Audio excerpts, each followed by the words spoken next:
So when you're coming off an emotional victory over a rival, in some ways this could be looked at as like a letdown game. How do you guys, in some ways, or how do you focus up for this next one coming up?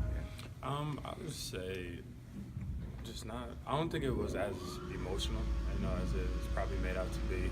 There's some very dramatic parts of the game, and of course, it's the rivalry of all the rivalries. So of course, it's a big game, but I feel like guys are understanding where we're at right now, and we still believe in the position that we're in, and to be still in the hunt for a championship, for a conference championship outright. So it's a good feeling. So I don't think any guys are looking at this as a letdown game. I think we know what this game means and how important it is to get this one tomorrow. Does the Wisconsin result from last night give you new life? Does it feel that way? I've been having the same life since we lost at Nebraska. I still believe that we can win the conference. It's big. I've seen some crazy things happen in the Big Ten, especially just being a fan and watching it and then being in it for 3 years. So honestly, I've had life since that Nebraska game. Does it? You guys kind of smell blood though now. That it's within striking distance. Is there anything to it? No. We've always felt like we were in striking distance, even with those losses that we had. We just know we're really right there now. It's not. It's more of that's the actual thing now. So I think we're good. Our guys are still looking at it, and like I said, we've been on the hunt. We're still on the hunt. Did you watch that game? Yeah, of course. I had to take some time out of stopping with some of my schoolwork, but I was able to get my schoolwork done and watch it. But I had to watch that game. Mm-hmm. Just how big was that game for you in Bloomington to have that sort of game and that sort of environment? Honestly, we were getting texts from all the alumni and everybody who's playing there. Even I remember, David T had texted me. He's like, I know you had a rough game, but he was like, I think this game will be, your bounce back game. So I think you'll have a big game. I just remember I was like, I hope you're right, and he turned out to be right. I texted him after the game, and he just started laughing, and we had a good time joking about it. But it was just me out there having fun and playing hard. Next thing I looked up, I tied a career high, so I wasn't really paying too much attention to it. I was just trying to have fun, help my teammates win and do anything, to help the team win. Did you know Teague before that, or was that just out of the blue? Yeah, no. He's been around a couple of times. He's played open gym with us a little bit, so we know the guy. Hangs out with us, we talk to him, so I've known him a little bit. You should talk to him before every game. Yeah, probably. Who else do you get text from? Anybody else? Literally, we got text from everybody, from guys from Rob, Hummel, and all those guys, all the way to anybody you could think of that's ever played in a Purdue uniform, from Brian Cardinal, all those guys. It was amazing just to see all the Purdue alums just getting a text. And some texts I was getting at 2 or 3 a.m. in the morning. I'm like, really? It was crazy, but no, I got to tell Bloom that idea has to go out the window because our phones did not stop ringing for at least 4 straight days. I know you don't want to play through your scoring, but does that game show you how much of an impact you can have when you're a part of the scoring the way you were that night?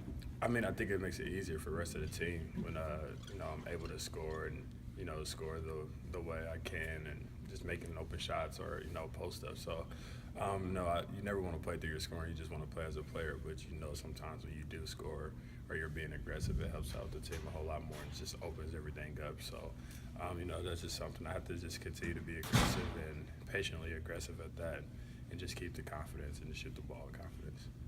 You talked about how Biggie helped you out a little bit, right, with your shooting. You guys got some extra shots up. Was there anything else more to it than that? No, that's something we've been doing, and just we were in a little. I was in the slump. Biggie's been playing really well, so we're just getting extra shots up and just having a fun time. Just that type of relationship and connection we have. We're just having fun. Were you in a slump, or were just opportunities not coming your way? I would just say I just wasn't making shots. Honestly, I've had good looks. If you go back and watch any of the film in all those games, there's some shots I usually make didn't fall. Some layups I usually make didn't fall. I don't think it was a slump. I just think shots didn't necessarily go in and the ball didn't bounce my way. But I was still able to, rebound and help the team win, out in Maryland. So, to come out with a win, it makes you feel a little bit better, because if you didn't win, it makes you feel a whole lot worse as a competitor. You talked like you weren't really getting frustrated by that. Was that a good sort of development for you to get through that period, even if you're not scoring, and still have some, still appreciate what you were doing? Definitely. I mean, you can't get frustrated. I mean, if you're doing the right things and you're taking the right shots and you're not forcing anything, I felt like everything I had was either at the rim or it was a wide open shot. So, I mean, it's nothing really to be frustrated about. Of course, as a competitor, you're frustrated that your shot didn't go in, but you have to know that when you're doing the right things, the ball's not always going to bounce your way, not always going to score career high, or not always going to score double digits, but you still can impact the game another way. So my mind was just on, playing defense and trying to impact the game in any other way I could. Was the IU game for you any more meaningful because it happened on the road? I mean, your productivity, because the splits between home and road have been kind of stark. I mean, I haven't really, paid too much attention of how I've performed on the road or at home. You guys have pointed out a little bit. Like I said, I was just trying to go out there and play. It's good to actually do something like that on the road, because it means a little bit more. But honestly, you just got to go out and play. You can't worry about what I do at home or what I do on the road. Either way, whether I'm playing in Mackey or I'm playing in my backyard, I got to stay aggressive and just have fun and just, know the work that I've put in and what's got me here and just continue to play basketball. Is your backyard pretty hostile? Oh, it can get hostile. With my mom and my dad and the families and uncles, it can get real hostile. That's a 5-on-5 game you guys probably like to see sometimes. It's real hostile, real quick.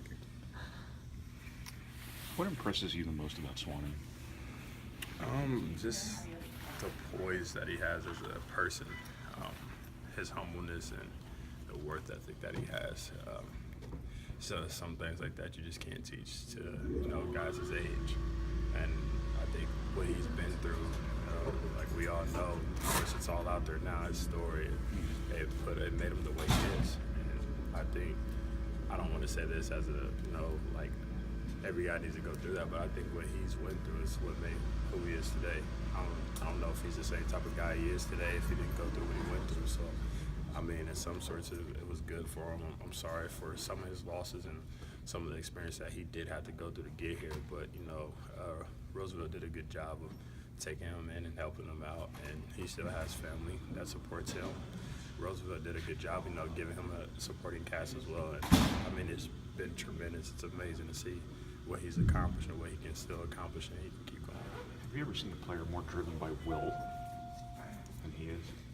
No, because I've always been that player. So to actually come to college and then, get around some of the guys, but it's just different. I've never seen nothing like it. Just a different type of guy.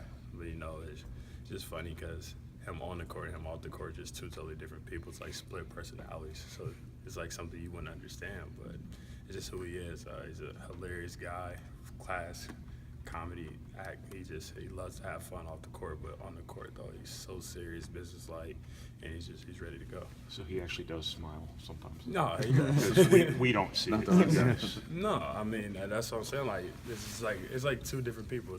It's Biggie on the court and it's Caleb off the court. Like that's like the best way to put it. I've never seen anyone who could just split personalities like that, but that's how it's supposed to be. You're supposed to have fun, off the court, but you're supposed to have a business approach on the court and take care of business and crack a smile on the court here and there. But I mean, he's got that mean, nasty spirit on the court, so you might not see it too much. How is he a better teammate this year? I mean, he's making some plays that he really wouldn't his freshman year. I would say he's done a better job of passing out of double teams, and just trusting his game, and he's more talkative. He's doing more of the things that he needs to do to become a leader for this team. As him being named the captain at the beginning of the year, and he's just been doing a great job of it. He's learning, and I mean, his first year in college, so you couldn't really judge him on too much. And as you can see, his second year is paying off, and he's been a great teammate. Has he been more a part of the team off the court this year, or I mean, it seems like you guys have a lot more of a connection? Is that just an extra year with him? Is that him kind of just fitting in with the team a little better? Or? He was always. I mean, we've always hung out off the court with his freshman year and now, but I mean, he's always been a part of the team. He wasn't stand out. I wasn't trying to say he wasn't part of the team or anything. He was always around. I just think it's more. He has more of a connection with us this year than last year. Just what he's been through. Kind of had a hard time with trusting, and I mean now he feels like he's got some connection here, and he actually feels close to some of us. So I think that's a good thing to get out of him, and it's big for us as a team. Thanks.